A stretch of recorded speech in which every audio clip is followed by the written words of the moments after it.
পুরো পৃথিবীর সকল বাবা মার জন্যই এই পরামর্শগুলো। স্কুল বলেন, কলেজ বলেন, ইউনিভার্সিটি বলেন, মাদ্রাসা বলেন, প্রত্যেকটা বিভাগেই যেন শিক্ষকরা হয়ে গেছে আপনাদের সন্তানদের কারণে টর্চারিং এর একটা পাত্র।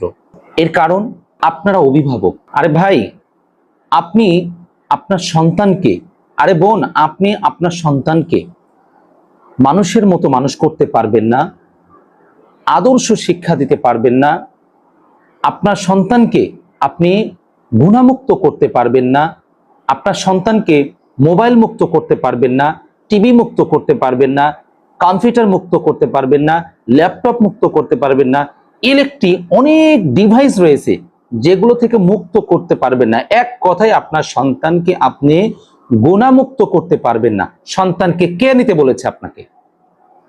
কেন সন্তান নিচ্ছেন? আপনি কোরআনের ভাষা জানেন না, পরিভাষা? আপনার সন্তান আপনার জন্য কাল হয়ে দাঁড়াবে। যদি আপনার সন্তানকে আপনি সুশিক্ষা না দিতে পারেন, যদি আপনার সন্তানকে আপনি আদর্শবান না করতে পারেন, আপনার সন্তান আপনার জন্য কাল হয়ে দাঁড়াবে। আপনি জানেন না?